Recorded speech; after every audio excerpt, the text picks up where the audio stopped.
Hello YouTube and welcome back. It's been a little while and that's because my Xbox 360 hasn't been really working. It's been shutting me off, cutting me out in the middle of games, and it wasn't very fun. But it seems to be working now. My power brick, still probably need to replace it, but oh well. So today, doing Runsig. He is a tactician. He's a pretty fun guardian to play. I like to play him a lot. His passive is Life in the North, has hardened Runsig, tampering him and providing increased basic and ability damage resistance. So when he's max level, he has 34.1 basic attack resistance and ability resistance. So he's almost equivalent to a defender like Glegro. And he is a tactician though. He has a pretty good amount of health too as a tactician. He can take a lot of damage, which is pretty nice because a lot of the tacticians are pretty fragile. Now he won't need too much of that because his abilities aren't really up close and personal. He's really good at buffing troops and buffing the teammates around him, boosting their attack speed and their movement speed mostly. And he, like Gothmog, has a catapult. So the first ability that I like to level up when I'm playing Runsig is the Catapult of Agnar. And Runsig builds a deadly catapult on a field of battle that can persist for 35 seconds. So you can have multiple catapults, which is pretty nice compared to Gothmog, which you can really only have one at a time pretty much. The catapult, which has 100 health, scaling up to 400 health, attacks enemies within long range, causing 20 up to 140 ability damage, and slows the enemy for 2 seconds, reducing their movement speed by 10 all the way up to 16. And this ability gets a small AP ratio of 0.13. With the belt I have, I am going to add some AP, and it is going to really do a lot more damage overall. Especially when you have more catapults up and they're all hitting the same target, you'll be doing a lot more damage, but never go a pure AP Runsig. That's my just opinion and suggestion. I really like cooldown, or like Gothmog and other tacticians just using movement speed. He's really good with that. So the next ability I like to level up is Forceful Call, and that's a heal. So Runsig makes a pretty decent healer, especially when you put some ability power on him. Runsig brings to the battlegrounds with Forceful Call. Experienced bear increases the movement speed of allied soldiers within close range by 20% up into 35% for 6 seconds, as well as restoring 14 scaling to 17 health per second for 3 seconds to himself and allies within close range. And this ability gains a small benefit from increased ability power. It heals the creeps as well as guardians, which is nice, so I wouldn't spam it right away. I would wait a little while when your troops are at probably half health and then hit the ability. It'll bring all their health up, including your catapults, which is really nice. Now, the next ability that I wouldn't necessarily level up next is Unbending. The next ability I would focus on when you hit level 5 would be March of the Northmen, but I'll go back to Unbending. Unbending is a good ability. It's a shield, and it can shield the enemies around you as well. Holding his ground and exhorting his allies to do the same, Runsig creates shields that persist for 4 seconds around himself, structures, and allied guardians within close range that absorbs all damage types while functional. Shields placed around Runsig and his allies to 75, scaling to 350 health, while shields placed on structures have 65 up to 340 health. And this ability gains a large benefit from increased ability power, which is pretty nice. That is the reason why I like to run some ability power. Runsig is a great... he's good in team fights. Increasing attack speed, health, and giving shield is very useful, especially as a tactician. So March of the Northmen, that's really a great ability, and you can use it with a lot of skill. You don't want to just spam this ability. It has a pretty long cooldown. But what March of the Northmen is, it's your ultimate. Rallying all to his cause, Runsig increases movement speed for himself and all allies within medium range by 25 up into 100 when fully leveled for 5 seconds. He also increases basic attack speed for himself, allies, and structures within medium range by 10 up into 25 seconds for 5 seconds. So yes, that is your catapult and towers. Upon activation of March of the Northmen ability, nearby enemies are rooted for 2.5 seconds, preventing them from moving, and this ability gains no benefit from increased ability power. But this is a great ability. You'll see me use it later, and I did in the very beginning, is how I rooted with my ultimate the enemy inside of my summon defense, and I just kept hitting them. And if it's in a team fight, you got multiple enemies all in that area rooted, it's really awesome.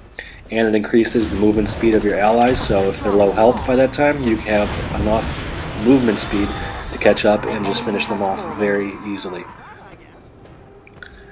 Okay, so as far as my belt goes, I run a pretty simple belt. I like to go cooldown early in the game. I think that really helps, especially being a tactician. I'm just kind of buff my allies and kind of be a nuisance, laying out as many catapults as I can. And the ability cooldown way I go is I run high pass, and what that does is for every purple, whatever you want to call that gem in your belt, you get +3 ability cooldown reduction.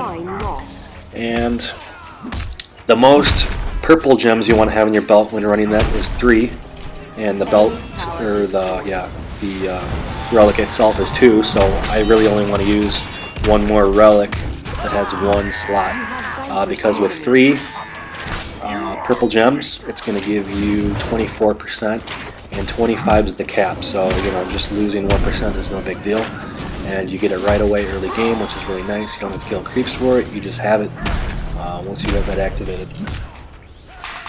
So I like to run that first, and that's because I want my build. Runsig has very long cooldown times, and so it's really going to help speed that up, especially early in the game, which is really nice. And I fit that with ability cooldown gems. It just makes the most sense because I'm trying to go for ability cooldown. I wouldn't use any other purple gem. And then the next relic is Westernese, and you could use Fell Riders, but you'd have to focus on killing creeps, and by level 12 when it'll be activated, you're probably running more team fights, and you don't want to be running around killing troops. It'll give you more ability power, but it won't be that significant. Runsig has pretty low AP conversions, except on his shield, so I would go with Westernese. It also gives some penetration, so your catapults will do more damage to people who have a little more ability resistance, which is nice. And so Westernese gives you 2 ability penetration per level and 16 per level, ability power that is, sorry. I find that's a really good relic, and it has another purple gem in it. And then for the last gem, I just do another ability power one. And I really like the ability power. The reason for it isn't to do more damage with the catapult, but it does help with the catapult, which is nice. I mostly do it for support reasons, and that's for my forceful call. Because when you're max level, say you have no ability power with your Runsig, you'll do 70 health regeneration. But with this loadout, you're going to have, I think it's 118 health per second for 3 seconds. So that's like a heal command every 15 seconds, which is awesome. And the other reason I like ability power is with the unbending. It'll really give you a boost in your shield. Now ability penetration won't contribute with that, but it has a nice balance between penetration and ability power. So yes, I'll be doing more healing effects with the ability power I have, and also my catapults will do a little more damage with the penetration they have. So I just go a little more balanced approach for that. Now with my summons, my commands, I like to go heal, and that's pretty standard. Then for my second one, I usually like to do my healing command, healing totem that is, and that's because I'm kind of just going for a support role here. Not in it for the kills, in it to support my teammates who can get the kills. And then the third one, I like to do lightning. It's really just a great area effect, and it works great with any guardian really. And then I go summon defense, and that's because of the 2.5 second root, is really brutal when you can slow them and hold them inside of that, which is awesome. Now, playing Runsig, I do have a couple tips. Try to put your catapults in a pretty safe place, but they don't have as good a range as Goth monks, so you kind of got to keep them. What I like to do is I kind of put them just behind my troops so that they keep doing damage to creep soldiers in front of them, but don't risk getting hit by the soldiers themselves.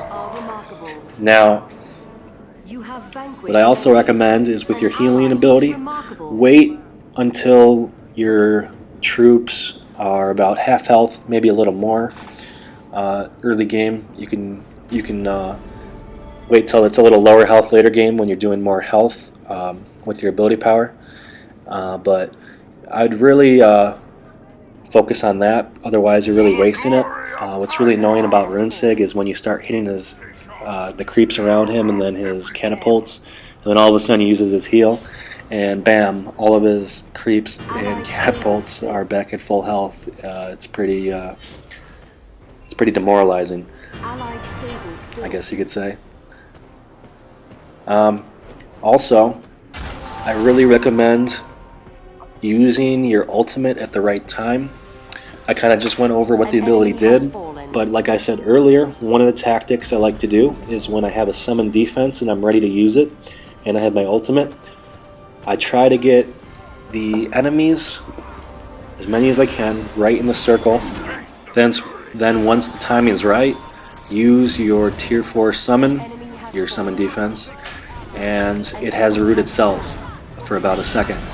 So count to a second and then use your ultimate ability, which will keep them rooted for another 2.5 seconds, and hopefully you'll have teammates supporting you and they will be mowing down the rest of the enemies and they won't even be able to do anything, which is awesome.